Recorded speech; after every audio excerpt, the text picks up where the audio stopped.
God bless their souls. Let's move on with the show now. I was trying to talk about the Super Falcons. For us, it's about consolidation. Most times, we don't do it. Yes. We win a competition, we go to sleep because we understand it's the Super Falcons. They will come. With the level of competition we saw in Cameroon, teams are getting better. You sleep, you will never wake up. Yeah. I don't know about not waking up. Austin, but you're spot on. Yeah. You're spot on. Against South Africa was very difficult. It was just a 1-0 in there. Against Cameroon, another 1-0. Yeah. Actually, Cameroon played a lot better. They were even South Africa. Even South Africa, they played a lot better. There was better coordination. There was better team play, better cohesion. But we won because of the players we have. We won because we've got the best players in Africa, which is unarguable. But that can't carry on for too long. It can't carry on forever. As I said, all these other teams have narrowed the gap between them and Nigeria, and it's only a matter of time if we keep developing at this pace.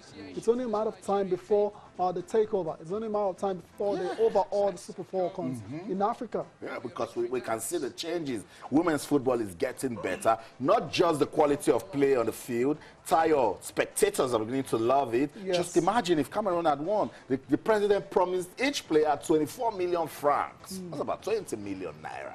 Some Super Eagles players don't even get that. So everybody is looking at it now that we need to do more. Zimbabwe, they're doing it. Equatorial Guinea, they're doing it. Ghana is stepping in. South Africa catching up. Cameroon doing it. So it's getting competitive. If you win a title, I just say, oh, because we have done it 8 times, that might just be the last. So you need to consolidate, keep getting better. Exactly. You can't afford to stay still. Because if you stay still, these are the guys who move. They'll go past you easily. And it's down to the Nigerian Football Federation to ensure that women's football continues to develop at the right pace in the country. And that's what I did. I caught up with Amaju Pinnick, and straight up, I'm not saying we won the title or we're going to win it or we're champions. What is the sustainability plan? The president of the Nigerian Football Federation, Amaju Pinnick, says they're working on it. You know what we'll do? Listen to him and I'll come back, talk some more. Don't go anywhere, stay. Of course, you see, we have a new female football, we knew the new management for the league, the female league now, and which automatically brings a very sound female on the board of the Nigerian Football Federation. She's going to chat.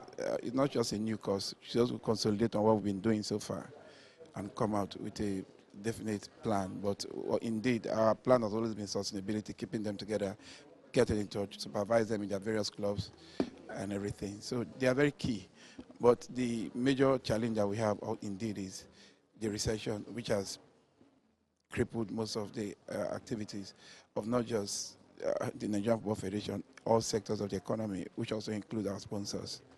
So it will not be nice for me to say, oh, because the sponsors, they have a contract with us, we'll go and start chasing them, knowing that in football you call this force majeure, things that you do not expect, So we must always sit with them and ask them that whenever they can, they should reach out to us. President of the Nigerian Football Federation, Amaju Pinnick, was still talking about women's football, and Tayo, the talk is still funding.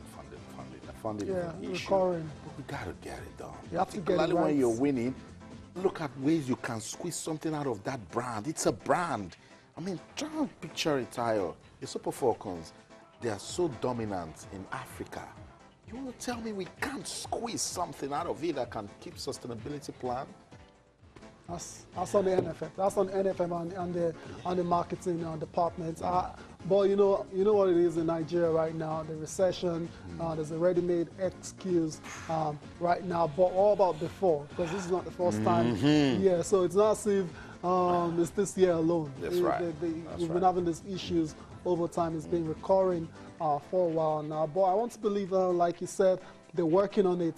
We want to start seeing results, as soon as possible, not just talk all the time. I totally agree with you, Tayo, because it's not just even on the NFF. We have said the federal government can't step in. The sports ministry, yesterday we heard from the dailies that the president was going to meet them. That didn't happen. It's okay, but let's see ways we can still meet these girls, give them the sort of support. And so when you do 1 or 2 for a man, you need to do 3, 4, 5 for a woman, because they need all the support to keep, doing what they're doing. And we know that it wasn't easy for them. You and I know the level of preparations they had. And that's what I'm saying. Don't think that these girls are machines or because, it's African football, they will just go out there and play. I still believe we need to support this team. We still need to do more. Of course. The league. Of course. He mentioned the league. Yes. Very, very important. The league needs to stay competitive. Yes. We should stop all of the problems that we have. I mean, the league is nothing to write him about at all.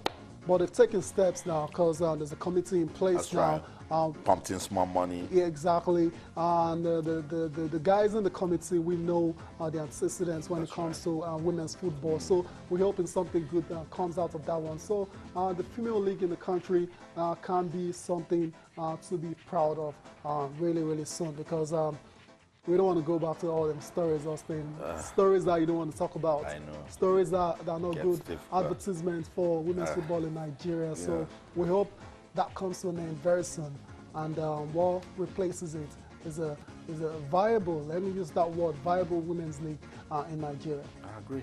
I think it's proper move on now. Yeah, we'll continue to monitor the situation on the Super Falcons. You can also keep the conversation going on Twitter channels _sports, Facebook channels IFN Sports. The hashtag is Super Falcons, as simple as that. The IAAF title, it seems all they're working around is just Russia. Not really. I don't think so. Russia is a big part of it.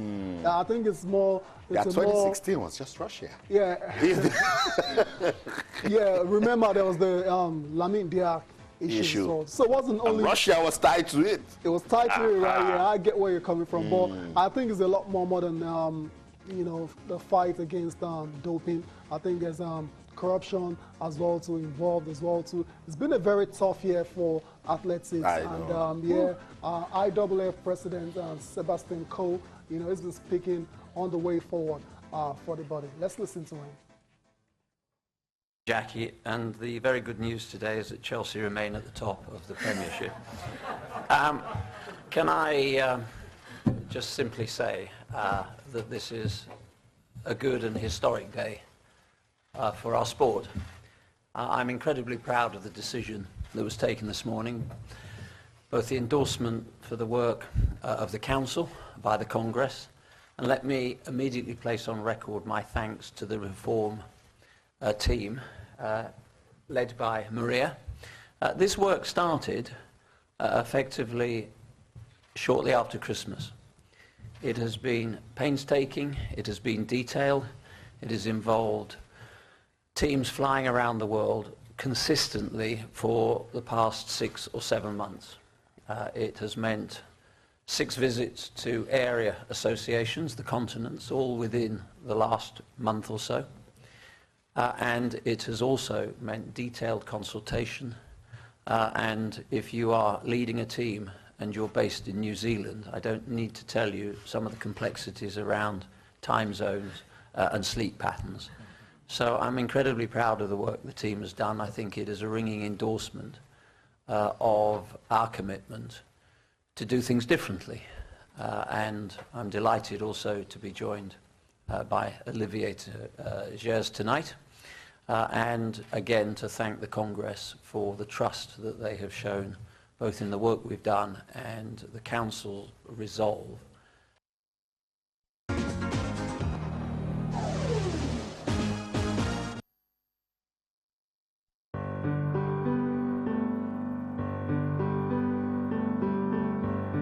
Channels has set a pace in broadcasting journalism, and the balance that you bring to bear on your reportage, and sometimes the way you balance stuff. I mean, even when the proponent is going one way, and you know that is the same way you want to go, because of balance, you take the other.